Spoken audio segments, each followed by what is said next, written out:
Hi ಎಲ್ರಿಗೂ ನಮಸ್ಕಾರ. ನಾನಿವತ್ತು ಒಂದು ಡಿಫ್ರೆಂಟ್ ಆದ ಬೆಂಡೆಕಾಯಿ ಗೊಜ್ಜನ್ನು ರೆಸಿಪಿ ತೋರಿಸ್ತಾ ಇದ್ದೀನಿ. ಯಾವ ರೀತಿ ಮಾಡೋದು ಅಂತ ನೋಡೋಣ ಬನ್ನಿ. ನಾನು ಒಂದು ಅರ್ಧ ಕೆಜಿ ಆಗೋಷ್ಟು ಎಳೆ ಬೆಂಡೆಕಾಯಿನ ತೊಗೊಂಡಿದ್ದೀನಿ. ಎಳೆ ಬೆಂಡೆಕಾಯಿ ಇರೋದ್ರಿಂದ ಗೊಜ್ಜು ಸಕ್ಕತ್ತಾಗಿ ಬರುತ್ತೆ.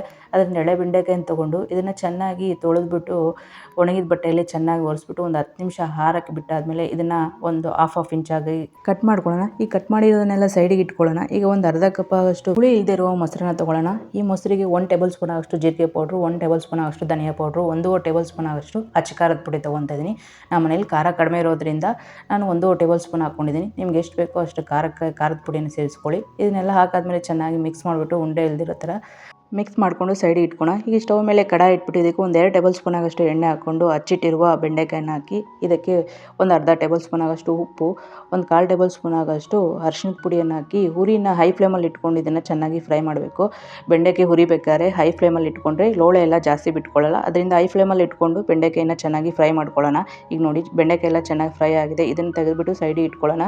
ಈಗ ಅದೇ ಕಡೆಗೆ 1 ಟೇಬಲ್ ಸ್ಪೂನ್ ಆಗೋಷ್ಟು ಎಣ್ಣೆ ಹಾಕ್ಕೊತಾ ಇದ್ದೀನಿ. ಒಂದು ಅರ್ಧ ಟೇಬಲ್ ಸ್ಪೂನ್ ಆಗೋಷ್ಟು ಜೀರಿಗೆ, ಈಗ ಇದಕ್ಕೆ 1 ಟೇಬಲ್ ಸ್ಪೂನ್ ಆಗೋಷ್ಟು ಸಣ್ಣಗೆ ಹಚ್ಚಿರುವ ಬೆಳ್ಳುಳ್ಳಿ, ಸಣ್ಣಗೆ ಹಚ್ಚಿರುವ 1 ಟೇಬಲ್ ಸ್ಪೂನ್ ಆಗೋಷ್ಟು ಶುಂಠಿಯನ್ನು ಹಾಕ್ಬಿಟ್ಟು ಇದನ್ನು ಚೆನ್ನಾಗಿ ಫ್ರೈ ಮಾಡ್ಕೋಬೇಕು. ಇದು ಚೆನ್ನಾಗಿ ಫ್ರೈ ಆದ ತಕ್ಷಣ ಇದಕ್ಕೆ 1-2 ಸಣ್ಣಗೆ ಹಚ್ಚಿರುವ ಹಸಿಮೆಣ್ಸಿನ್ಕಾಯಿನ ಹಾಕ್ಬಿಟ್ಟು ಸ್ವಲ್ಪ ಹೊತ್ತು ಫ್ರೈ ಮಾಡ್ಕೊಂಡಾದ್ಮೇಲೆ ಇದಕ್ಕೆ ಸಣ್ಣಗೆ ಹಚ್ಚಿರೋ ಒಂದು ಈರುಳ್ಳಿಯನ್ನು ಹಾಕ್ಬಿಟ್ಟು ಈರುಳ್ಳಿ ಕಲರ್ ಚೇಂಜ್ ಆಗೋವರೆಗೂ ಇದನ್ನು ಚೆನ್ನಾಗಿ ಫ್ರೈ ಮಾಡ್ಕೋಬೇಕು.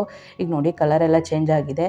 ಈಗ ಇದಕ್ಕೆ ನಾವು ಒಂದು ಸಣ್ಣಗೆ ಹಚ್ಚಿರುವ ಟೊಮೊಟೊನ ಹಾಕ್ಬಿಟ್ಟು ಸ್ವಲ್ಪ ಇದಕ್ಕೆ ಉಪ್ಪು, ಸ್ವಲ್ಪ ಅರಿಶಿನ ಸೇರಿಸ್ಕೊಂಡು ಟೊಮೊಟೊ ಸಾಫ್ಟ್ ಆಗೋವರೆಗೂ ಚೆನ್ನಾಗಿ ಫ್ರೈ ಮಾಡ್ಕೋಬೇಕು. ಈಗ ನೋಡಿ ಟೊಮೊಟೊ ಎಲ್ಲ ಸಾಫ್ಟ್ ಆಗಿದೆ. ಈಗ ಇದಕ್ಕೆ ಉರಿನ ಕಡಿಮೆಯಲ್ಲಿ ಇಟ್ಕೊಂಡು ನಾವು ಮಿಕ್ಸ್ ಮಾಡ್ಕೊಂಡಿರೋ ಮೊಸರನ್ನ ಸೇರಿಸ್ಕೋಬೇಕು.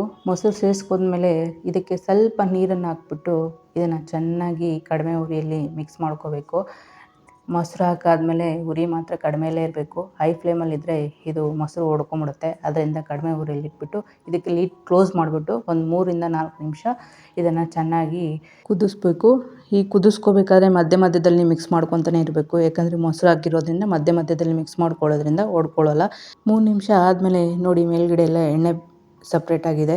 ಈಗ ನಾವು ಫ್ರೈ ಮಾಡ್ಕೊಂಡಿರುವ ಬೆಂಡೆಕಾಯಿನ ಸೇರಿಸ್ಬಿಟ್ಟು ಒಂದು ಸಲ ಚೆನ್ನಾಗಿ ಮಿಕ್ಸ್ ಮಾಡ್ಕೊಳ್ಳೋಣ. ಮಿಕ್ಸ್ ಮಾಡ್ಕೊಂಡಾದ್ಮೇಲೆ ಇದಕ್ಕೆ ಒಂದು ಅರ್ಧ ಟೇಬಲ್ ಸ್ಪೂನ್ ಆಗೋಷ್ಟು ಗರಂ ಮಸಾಲನ ಹಾಕ್ಬಿಟ್ಟು ಒಂದು ಸಲ ಚೆನ್ನಾಗಿ ಮಿಕ್ಸ್ ಮಾಡಿಬಿಟ್ಟು ಇದಕ್ಕೆ ಲಿಡ್ ಕ್ಲೋಸ್ ಮಾಡಿಬಿಟ್ಟು 2 ನಿಮಿಷ ಇದನ್ನು ಚೆನ್ನಾಗಿ ಬೇಯಿಸ್ಕೋಬೇಕು.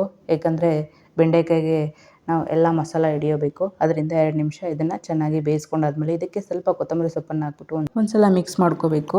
ಈಗ ಮಿಕ್ಸ್ ಮಾಡ್ಕೊಂಡಾದ್ಮೇಲೆ ಸ್ಟವ್ ಆಫ್ ಮಾಡಿಬಿಟ್ರೆ ಸೂಪರ್ ಟೇಸ್ಟಿಯಾದಂಥ ಬೆಂಡೆಕಾಯಿ ಗೊಜ್ಜು ರೆಡಿಯಾಗಿದೆ.